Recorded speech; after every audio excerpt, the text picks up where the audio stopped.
duqa caasimadda Garowe Cabdulqaadir Maxamed Maxamuud Geedi oo ay weheliyaan gudoomiye ku-xigeenka degmada xogayaha dawladda hoose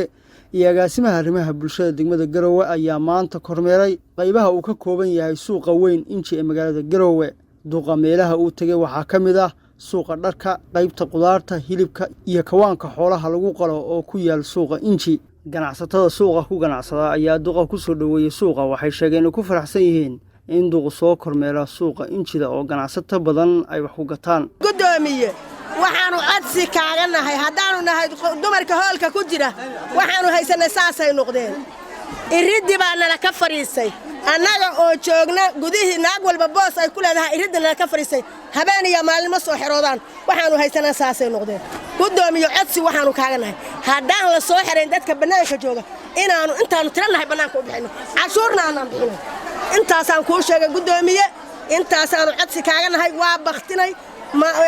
waliga maayir noo soo gala maarag horta waa mahadsan tahay. Shirkadda Daryeel Deegaan waa shirkad ka shaqeysa nadaafadda magaalada Garowe. Waxay shirkadu qaabilsan tahay qaadista qashinka dareeraha iyo adkaaba iyadoo kugu adeegaysa hufnaan iyo howlkarnimo goobtaada ganacsiga, xafiiskaaga ama gurigaaga. Waxay shirkadu ku diyaarisay nooc walba haamaha qashinka lagu kaydiyo iyadoo shirkadu ka qaadayso fee aan badnayn. Haddaba aanu wehel ka dhigano shirkadda nadaafadda ee Daryeel Deegaan si looga fogeeyo qashinka. Intii kormeerku socday duqu wuxuu kormeeray suuqa kalluunka MCH ku yaala xaafadda Hodan iyo suuqa xoolaha. Ugu dambeyn waxa uu tagay goob ku taala banaanka magaalada oo loogu talagalay in laga dhiso beer weyn oo yeelan doonto dawladda hoose degmada Garowe taasoo qorshaheeda dhawaan la bilaabi doono. Kormeerka markuu soo dhamaaday kadib agaasimaha arrimaha bulshada dawladda hoose degmada Garowe Axmed Sheekh Xasan oo Muuse Mici ayaa STN waramay. Taxmiidow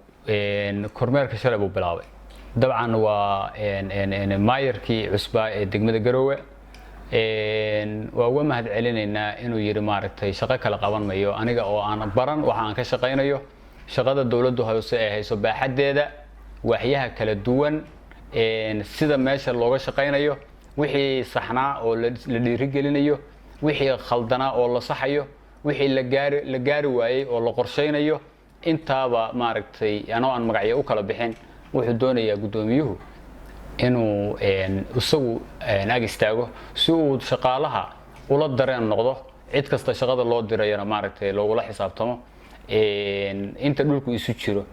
baaxadda laga shaqeynaya inta ay laag tahay shaqada dhaylilaha ah midda emergency-ga ah kullu inuu midnimada isu dul taago arrin bilaabatay weeye welina ma dhammaan maxaan niraahdaa saaka beer dawladdu meel dawladda hoose ee beer ka sameynayso buu maayirku soo arkay wuxuu soo arkay suuqa inji oo runtii saxmad badan ka jirto problem badan uu ka jiro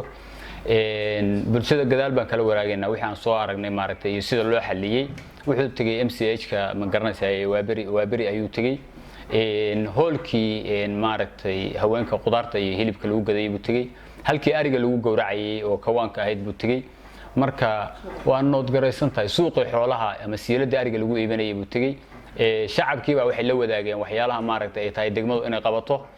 ayaa shacabku la wadaageen isaguna waa ka dhageystay ma garanaysaa marka dawlad iyo shacabba waxaan rabnaa in aan noqono dad isku xidhan.